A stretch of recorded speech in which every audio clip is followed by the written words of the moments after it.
Merhaba Dips and Friends YouTube kanalımıza hoş geldiniz. Ben Gülfem Şanto Erkaya.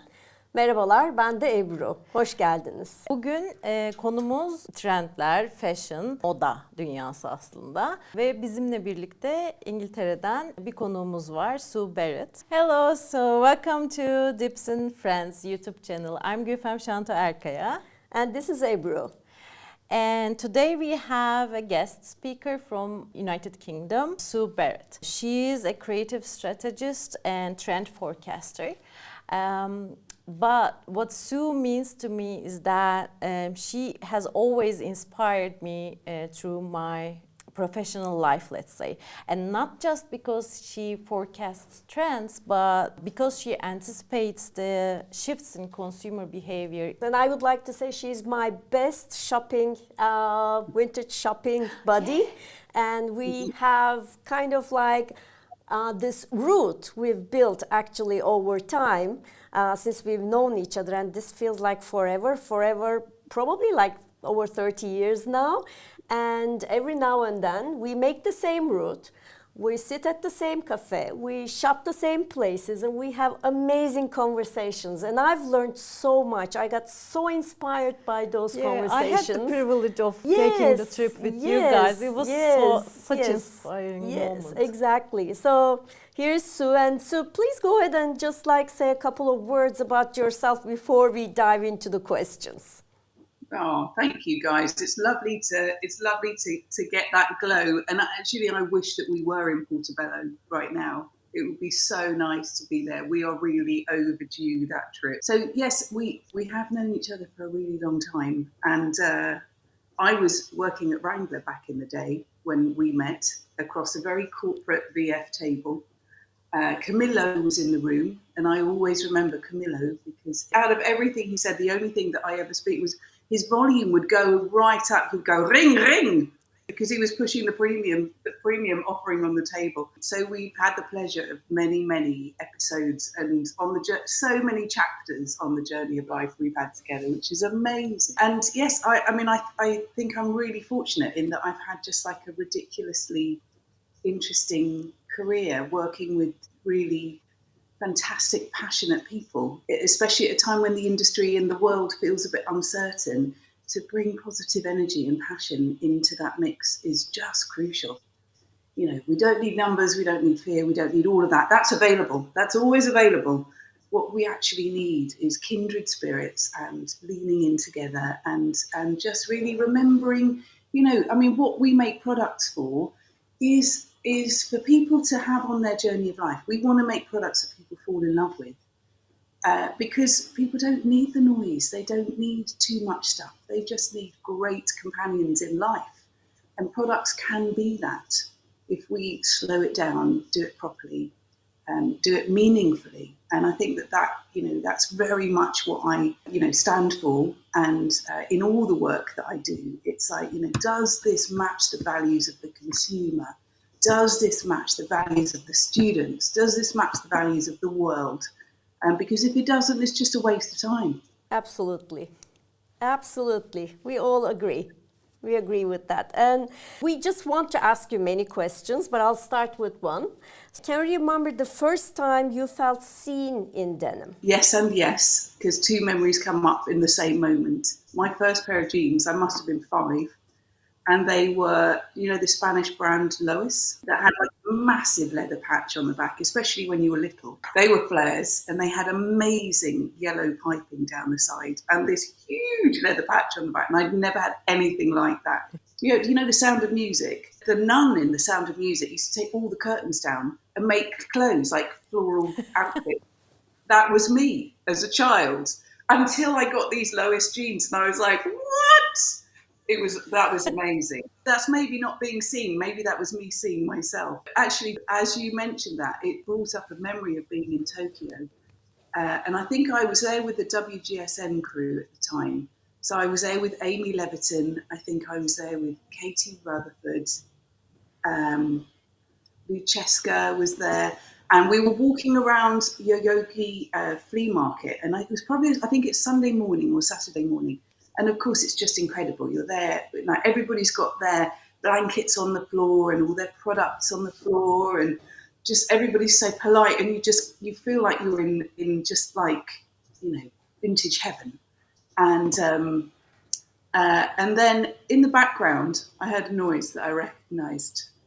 It was a Scottish voice. I don't know if you can think who's coming into the story now, but later I heard the feedback. Oh my God! I thought, you know, look at that person. We have to take a photograph of her. Oh Jesus! It's Sue Barrett. And it was Gordon Muir and the Levi's team, also in the same market, like walking around looking for the same vintage. So actually, in that moment, I think I probably felt really seen, because it was the loud volume of Gordon coming from the market.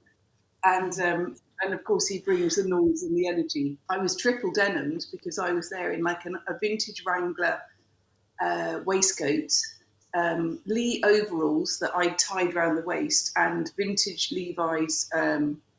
They weren't cowboy boots, but they were Levi's cowboy boots. So I was wearing all the heritage brands all at once. That's so cool. I can just picture you like that. So I have a question. What's your favorite era in denim style, and what would you bring back? Oh gosh, that's such a difficult question. It's almost impossible to have a favorite era because they've all got such amazing magic in them. But I mean, I am a child of the 70s, so I think it would be the 70s, because there was, you know, there was so much kind of peace and love. If I think about my childhood being like, you know, the height of a pair of knees, and my mum at the time used to wear navy blue cord flares and these wooden shoes that were called skulls. And so the sound of her flares like swishing with these wooden skulls on the floor, that will always be, that for some reason, the thing that I will want to go back to. So for years, I mean, I'm a constant buyer of flares, and for me, vintage is what works better, just because that's just who I am. So it's either Carpenters or it's flares always, and it will always take me back to that memory. So I think it's that snapshot for me. There is, for me, everything comes from an element of human connection and nostalgia. I think that's so much what connects us into products, whether we are aware of it or not. But our subconscious massively drives the decisions that we make and what we reach for, and so I think that's probably where I go to, is the 70s. And Gülfem, do you have a favorite era? Well, I was writing this question, I immediately thought about Billy Elliot, like the movie, because I was into ballet for many years, and that, like the look of Billy Elliot in like double denim, it's not styled, it was real, it was like something about resistance and rebellion. They were free, but like they are fighting for something as well. So, but the minds were free. I really want to bring back the rebellion. And what was yours? I would say the 70s as well, because I just love how even like teens dressed up in the 70s. And I have a book, I forget the name, but it's all this like 70s era black and white photos of the teens dressed up in vests and like flares, and it's amazing. It's amazing. Like, again, I think it has a lot to do with rebellion and the youth. So it's kind of like very reflective of how jeans are tied into this kind of like, you know, endless, timeless kind of era, actually. So I would definitely go back to the 70s. Yeah. When I think about the 70s, I mean, Jane Birkin is obviously the iconic 60s, 70s, like, you know, the dream. But if you think about men in the 70s, slightly dubious, because that really, really long fly, it works very differently for men's. And I think that, you know, if we were able to go back with AI and kind of reframe how it looked for the 70s for guys, I might put them in slightly different outfits. I want to ask this question also to our audience as well, if you can comment below. The question was, what's your favorite era in denim style and what would you bring back? So we're curious to learn. Yeah. So, Sue, if denim were banned from fashion, what would you protest with? So my answer is slightly radical, because I think if it would be it would be bringing your most authentic self, which is nudity.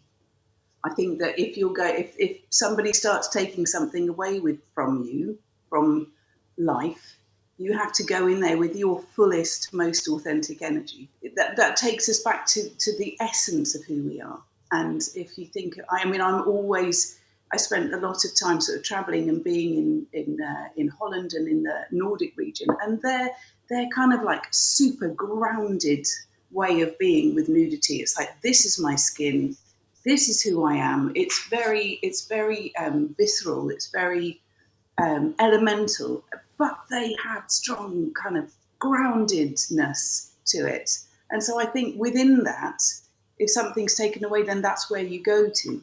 I know that's a slightly odd answer, but that's what came up for me. Beautiful. It's a beautiful answer. What was yours? What would you protest with? I think I would protest with all the vintage I have, like lay them out, on a significant street, and just like be there, like, telling people what each piece stood for, both for myself as well as for the area it's representative of. So I would just like go and start telling the story over and over again. That's really nice. Well, so tell us one denim trend you hated until you secretly started loving it. I can think immediately of denim trends that I haven't liked. If somebody says to me the biker jean, it's literally like somebody's given me lemon to eat. I can't cope with the biker. I have owned the biker, but it's just not a look that I ever really enjoyed. And I'm slightly in fear of the fact that the low rise has come back into fashion. It's only ever going to make me think of muffin tops, and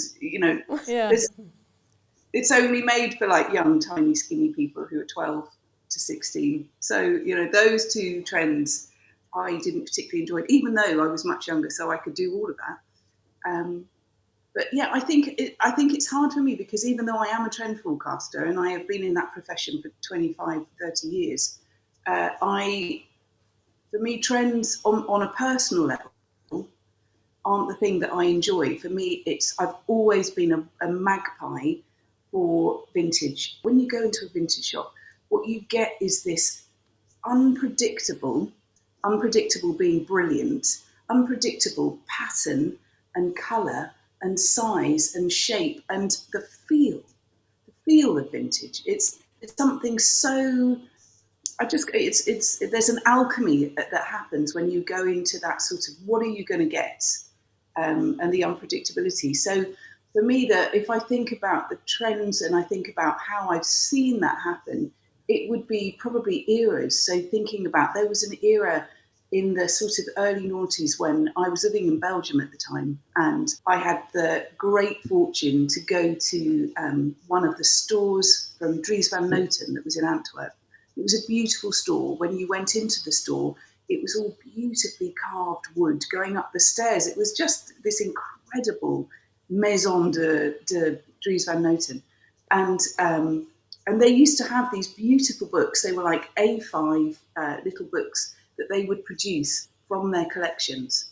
And there was something just magical. The way that he puts together colours, the way that he does styling, is something absolutely elevated and beautiful for men and women, but at the same time, super, I know who I am. And so for me, like, that sense of style and colour massively transcends trend, because trend kind of nowadays, I think the word of trend has almost become something that are you in or are you out? And that was never the sense of trend. Trend was always about something. Trend in the beginning, when I worked at trend forecasting, it was not digital. It was about putting beautiful images and beautiful colours together to uplift a team, to inspire people. So it was never like, this is in, this is out. It was just like, look how beautiful this is, and look where it takes you, and look what you get to create. You get to create something beautiful from this beauty. So I find the word trend, I have a strange relationship with it. And for me, it's always about what can you be inspired to create? So beauty and for me, always those Dreams I've Known books, which sadly I've lent and lost over the years, but were incredible. So I would massively encourage people to be making those beautiful, treasured books that people will keep for years. Make it beautiful and it will never go out of style. Wow, I love this. This question is for both of you. And we can start with you, Gülsen. Okay. Who is your ultimate denim style icon? It could be fictional or real. I would say Thelma and Louise. I'm referring to so many movies in this episode, right? Like Billy Elliot and Thelma and Louise. So they were wearing those denim like an armor. They were strong women. So style-wise, it was not maybe trendy, but it was like really deep engraved in their skins. And I also remember, although cancelled, I remember Brad Pitt in it, like the first times he's like wearing, like you should search for the images on the internet. It was surreal. So I would say that. And for you, Sue? Yeah, I think it does become like parts of different people, doesn't it? It's like, if I think about Brad Pitt, what for me comes forward is that in any role that he plays, there is an authenticity about him that comes forward. It's like naughty, dishevelled. Naughty is definitely always in there, isn't it? And it's that, and I think that's what in any character. And also, I have to kind of go back to the beginning of that question, because when I came into the denim industry, I had been working as a trend consultant in London, and one of my clients, for example, was Harvey Nichols. And back in the late 90s, early noughties, in a design bureau, you had to go to clients wearing black suits. What? I know, yes, exactly. I do remember at Wrangler in the mid-90s, people from the denim industry would come to present. One specifically I remember, I'm not going to call him out, but he used to come to present denim wearing a Gucci suit, Gucci tie, the tailored shirt, the whole thing. This was still like in the mid-90s. So we have massively moved. Like the jump has been enormous. And I mean, it looked incredible. Had like the most amazing silvery voice. It was just fantastic. But that was what was happening at that time. And I remember then moving to Belgium to work at Wrangler. And what I got the sense of straight away was that in denim, it's like nobody tells you about this when you kind of choose your career path. It's almost that the more dishevelled, the more kind of in your soul you look, the cooler you are. And I was like burning those black suits into this kind of world of like, it's going to sit low on my hips. I'm going to do deep turn-ups. I'm going to wear an old T-shirt. What, you're going to copy vintage? Amazing. And yes, there were lots of shifts that happened along the way. But I think that that's something that really reflects the characters that I am drawn to in movies, is the people that have that real authenticity. Like, if I think about who that might be, Harry Styles, not necessarily in a movie, but he comes with this like, he sparkles, and he comes with that like cheeky but fully authentic soul. Pamela Anderson in her complete expression into the world, she takes off that makeup and man, she is absolutely glowing from the inside. And the world is just like, wow, but it's her fully authentic self. There's something incredible about how that presents in the world. So it would always be those characters that are a little bit dishevelled, a little bit naughty. And there are a lot more. A little info, like maybe it will be outdated when we air this, but Pamela Anderson is dating like Liam Neeson. Did you hear that? Liam Neeson? Yeah. Oh. Yeah, I saw that. Oh, that's so beautiful. That's so beautiful. They look so beautiful. Yes, they do. They do. So, the gossip of the session. Yeah. In continuation of what we've been discussing, what's the one moment in fashion where denim said, you know, I run this show, I run fashion now. What do you think that era was? Gosh, it's so tricky because I think if you think about fashion, straight away that puts it on the catwalk for me.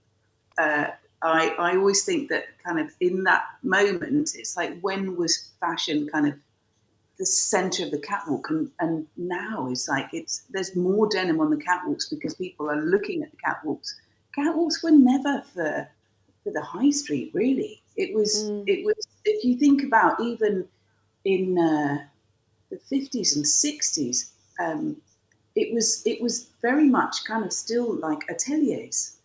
I had the craziest taxi ride recently with a woman who told me, I told her I was going to a denim trade show in Amsterdam, one that we know and love very much. And she said, oh, my grandmother used to work in the basement of Harrods. And in the basement of Harrods, they would have a huge fabric department. And at the time, this grandmother's boss, I don't know, I'm going to call her Betty. Betty's boss was a man, and this guy would travel around the world to collect fabrics for Harrods. And women would go in and they would have a rack of dresses, so different styles. Say there are 10, 15 styles. And you would go in and say, I would like this dress in this fabric, and they would have all the fabrics laid out. And so they would make them bespoke for you. And that was kind of like pre-catwalks, that like pre-Dior glamorous catwalks. So this woman then went in and went, you haven't got a clue what you're talking about. You're buying all these fabrics for women. That's not appropriate for women. So she would travel in the 50s with a sewing machine. Can you imagine in the 50s getting on an airplane with a sewing machine? And she would go to these fabric factories and sew up pieces of fabric and then unpick the fabric. And she would say, no, this fabric doesn't perform well enough. As a woman, you change shape over the years. You need to be able to take it in and out. And look, all the threads that are coming undone. And so this woman, like, what a dynamic woman. So even the Queen and Princesses of England would go to Harrods to have their outfits made, and she would select the fabrics for them. So if you think about what's those trends in fashion now, I actually think that it's probably that sense of having something bespoke. I think that's really just come back now. And that is when denim is just like, look at me, because you've got something for life. You've got something that's just made purely for you. But having said that, I think it does make me think of a friend of mine who used to work at Gucci. Again, I think it was in the mid-noughties, and he claimed that he put Gucci on the map with their denim because he put loads of feathers on the back pockets and loads of flowers. And for him, he was like, I put denim on the catwalks. So it might be Nick Steele at Gucci, but for me, actually, it's always what's just like bubbling up now, and that sense of what Dior used to be, and walking into that space, and a sense of waiting. When we used to travel to Tokyo, when 45 RPM was something that was only in Tokyo, and I think probably it still is only in Tokyo again now. And on the wall, you would see the most beautiful, the most incredible vintage washes. And then there would be a stack of jeans that were all the different sizes, and they were all raw. And at the time living in Belgium, you go and you go, oh my God, can I have that one? And they would be like, no, you can't have that one, because A, we don't ship to Europe, and B, it takes, you choose the fit, you choose the fabric, and then we develop the wash and we make it bespoke for you. So you knew you could never have this amazing rack of stuff. And I think that that's the thing. I was talking to Tony Tanner recently, and he was, what's missing nowadays is that longing. Everything we can get so available, and we can get it faster and faster and faster. And what's actually missing is the lack of longing for something, waiting for something. So going back into an era where something is made bespoke for you, purely on your set of values and your set of style, and you have to maybe wait 3 months for it. The longing, can you imagine? It's like waiting for Christmas. Yeah. Oh, yeah. Like, based on Christmas. When you were telling us about that story of Harrods, it made me think about what my mom used to tell me. Like when they were little, because there were no brands in Turkey, but there were lots of great fabric, especially from Smerbank, I guess. And the patterns were amazing and stuff. I always remember envying that kind of shopping when she told me that story. Like there was this one lady traveling with the equipment, and like my mom has a sister and lives with grandmother, and that lady was coming every summer and like making the patterns of that dress and like linking them together, and then they were sending it to a tailor. But there was this lady like fitting the fabric on them when they were little, and it was just an amazing. Yeah, Ernest Sohn had that store actually in, I think it was the Meatpacking District in New York. So they had that store where you could go in, choose your, trims, choose your fabric, choose your style, and you would wait for a couple of months and you would get your amazing jeans. So I have my pair, which, I probably can't fit into now, but I do have a pair from that era. Yeah. So before we come to the rapid fire section, I have one question left for you. If you could style one celebrity from head to toe in denim, like double denim, triple denim, quadruple denim, who would it be and why? I can't help but think again of Harry Styles. I don't know if I talk about the new Coach collection or the last 2 seasons that they've done at Coach, there's a particular outfit that I just have almost tattooed on the back of my eyelids as my wish list. I wish I could look like that. And they've got like these really sort of like shrunken denim jackets, or except in the Coach collection, it's leather jackets. These shrunken leather jackets and these massive kind of like, imagine 70s flares mixed in with like this skater street pant, like a flood pant. And it's a brown outfit with these massive like orange red sunglasses and blonde hair. And when they put the hair under the sunglasses, I can't do that because I look ridiculous. But a bit like Tenenbaum's film where they have like their glasses on. I always wanted to do that, but with curly hair, even though my hair is still wet, I just look insane.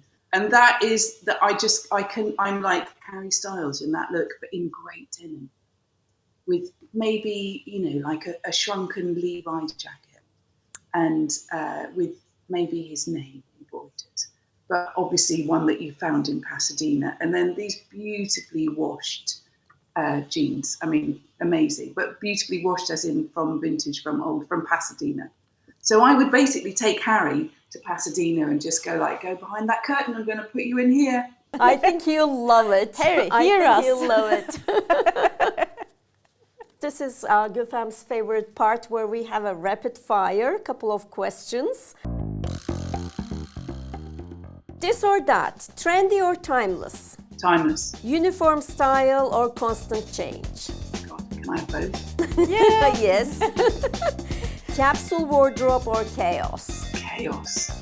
Yeah, I thought you would pick that. I know you said it's quick fire, but I used to have when I was just coming out of college, I used to live in a student house in London, around the corner from George Michael, and I used to have a trunk at the end of my bed, like a big old vintage trunk, and all my clothes were in there, as if it was like a dirty laundry basket, but they were all clean. And so that's how I got dressed in the morning. I would open the trunk, a bit like a dressing up box. And I remember one of the girls that I lived with was like, I just don't understand. I don't understand how you can get dressed in the morning. How do you do it? But for me, that kind of like, what's it going to feel like? What's it going to be? That for me is just, because it's like every moment changes. So yes. Such a creative idea too. I think many young people also use that idea as well, like because they can create this beautiful wardrobe and they can just like wear what they feel good in it. That's really nice. But also, I mean, when you come home from work, do you have days where you just like, oh my God, this all has to come off and I need to change? You need to put on something that's a different colour, a different fibre, a different energy. And it's just like through the day, you can just like, that doesn't work now, I've got to change it to this. And I think that's what happens when you're getting dressed. It's like, it has to be that now. And if you've already curated it, I understand that, and I have done that, and I probably do that more nowadays. But you have to be authentic to the mood, otherwise you can't fully show up. So chaos. True or false, Sue? Denim is always in fashion. Absolutely. You can spot a stylish person from the knees down. I would love to think so, but that makes me think I need to actually invest in footwear. Fashion is a form of storytelling. 100%. Yeah. And I think you are one of the best storytellers in this industry, and it's always so inspirational, so poetic, and mind-opening and joyous just to chat with you. Yeah. Like, you know, I mean, we could go on forever. Thank you for coming, Sue, and we hope to be able to make this in person soon as well. A follow-up session in person. Amazing. And yes. We'll get into the wardrobe of Sue, or like the closet Yes. of Sue, maybe. Yes. It's a pleasure having you. Thank you. Thank you.